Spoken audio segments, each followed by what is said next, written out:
I'm very excited to be here again after yesterday, day two of me being live here. Very, very exciting. So my name, for those who don't know me, my name is Chiara. I'm a certified executive coach and also a former executive in a large organization. And today I would like to share with you my 3 shifts that we can make as we become better at mastering our time. But before we dive in, if you haven't already, I want to give you my 5 steps to take control back over your life and never procrastinate again. It is a step-by-step guide that I use to get so much accomplished without the overwhelm and instead really embracing the excitement and the joy towards any task that we have on our to-do list, on our planner today. So it's really about revisiting how you're planning your time, and I promise you it's going to be really taking off the overwhelm. I would suggest that once you download that guide, that you give yourself at least 30 days for you to get into the habit of practicing. Ideally, you should do it for 90 days, for a full quarter, and you will see, you will love it, you will never give it up anymore. To access it, you can go to vault.chiaracovone.com/finisher formula, but I'm also going to add the link here to the show notes so you can just click on the link and access it. So 3 things that I want to give you today, 3 shifts that we could have as we're moving from an unorganized, impromptu kind of life to a more intentional life. And the first one is about tuning into your inner dialogue. Whenever you sit and start planning your week and you decide what you want to achieve in the week, what your plans are, what your schedule looks like, you want to notice any words that sounds like it is not your choice. Words like, I need to do that, or I should really do that, I must do that. So really paying attention to those words when you start putting the list of things that you want to do for the week to come. And try to see, and instead, we'll talk about the word try in a little bit, but see if you can switch that word, I need to bring my daughter to the dentist, to I choose to, I want to.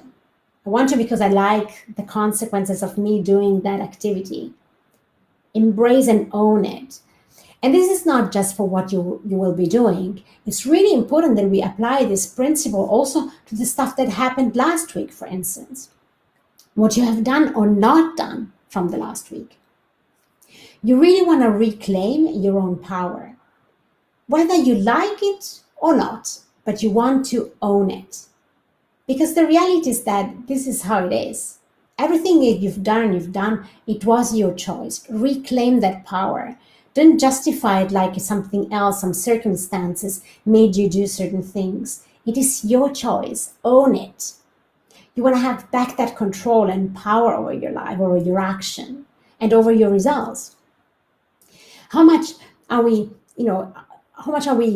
giving away that power of how we spent last week to somebody else, to some circumstances?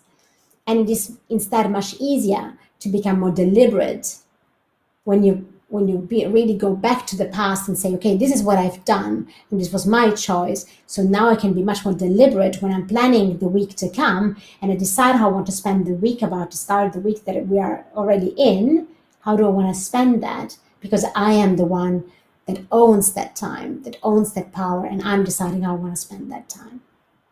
So that's the first shift. The second shift is think about where you are directing your focus. Am I working towards managing my time better? Asking yourself this question and trying to answer in a very honest way. How much of that time are we actually spending deciding how do we want to get better at time management, at having more control and power over our life? And how much instead are we ruminating on things that we should have done and we have not done? Right? Think about it. How much are we complaining and beating ourselves up with what we've done or what we haven't done, so ruminating and staying stuck there? And that's an energy drainer. So you want to really pay attention when you're focusing so much on those things. Are they serving you? Is that a right way to invest your time? So energy drain, we spend time on this these latter thoughts, and the thoughts that about the things that we haven't done versus focusing on the things that we have done or we want to do. So we really want to make sure that we focus this amazing thing that we have on in ourselves, our brain, and we'll really spend time on focusing on things that lead to something constructive. Beating yourself up for things that have not gone the way you want it to go is not a good way of doing it. And then the third thing that I want you to make a shift on is from this trying energy, from the hope we will do something different. And instead we want to go into the being energy. So if you're saying like, I'm trying to get better at time management, I'm trying to be better at doing things, think about the energy that you're giving away with that. You're not trying. You either do it or you don't. And if you're making a false step, you don't make it mean anything, right?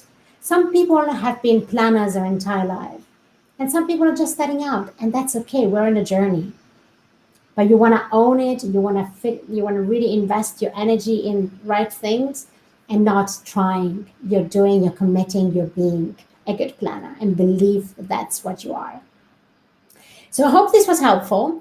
If you have not done already, download my 5-step finisher formula. It's a free PDF, and it really is going to transform the way you deal with managing your time and planning your weeks and goals. And I'm happy to stick around if anybody has a question, or you can also leave me the comment. And thank you so much for all the positive comments I got yesterday. It really, really, gave me so much energy and so great feedback.